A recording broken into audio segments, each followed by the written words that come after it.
Yeah, I always feel this stuff is always awkward for me. I don't think I'm good at it, and I don't particularly like doing things that I'm not good at.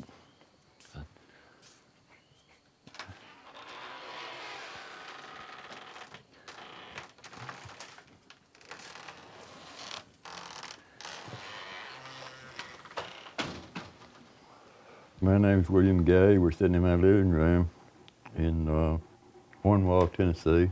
I was born here and graduated from high school here, but then I left as soon as I got out of high school. I joined the Navy and was gone for 4 years, and then I bummed around for a while. Lived in New York for a while. Lived in Chicago. I thought in order to be a writer, you had to be in New York.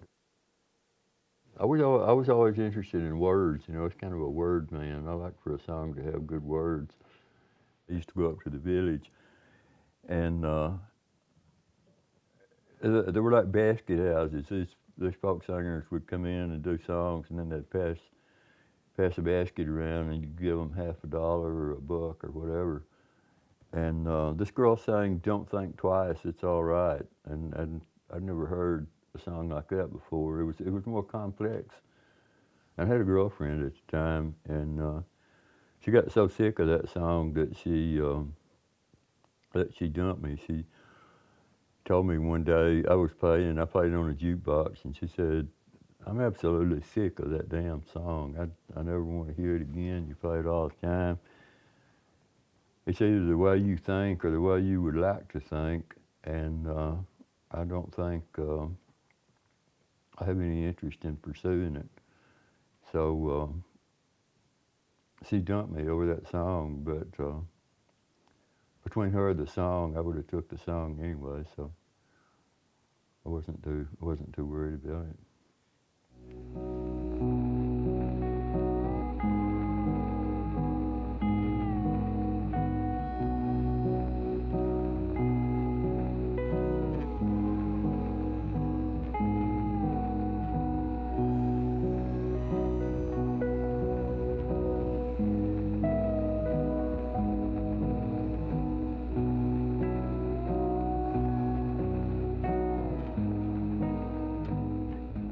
I've always sort of saw myself as kind of an outsider.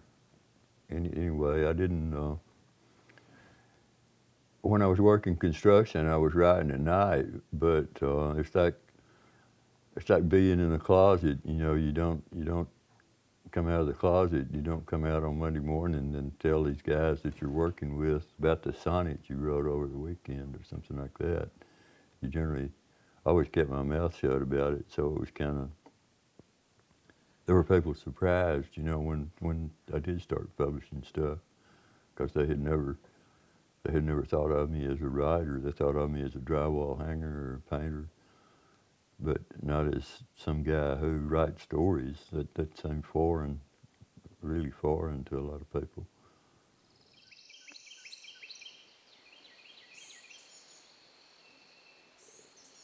I think I was about 15 years old or something when I read Look Homeward Angel by Thomas Wolfe.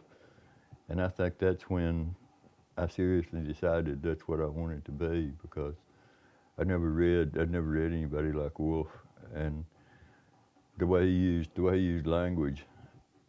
I always loved to read, and I thought if it was fun to read, it would be even more fun to write.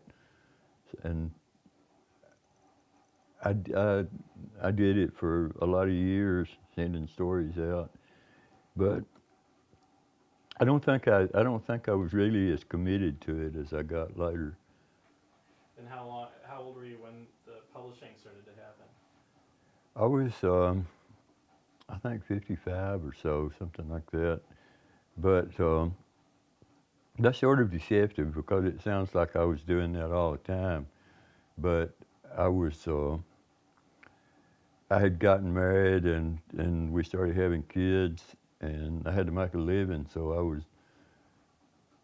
I was trying to make a living, and I was writing on the side, so I wasn't. That's what I said earlier about being totally committed to it. I think you have to be totally committed to something like that before it ever amounts to anything. And after after I got divorced and my kids were pretty well grown, I think then I really got serious about it, and I think I worked harder at it.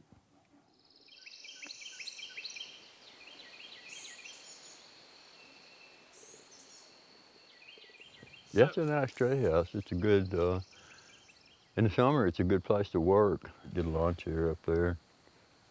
On days when it's warm, it's kind of shady. There's a lot of shade. You can hear birds all around here.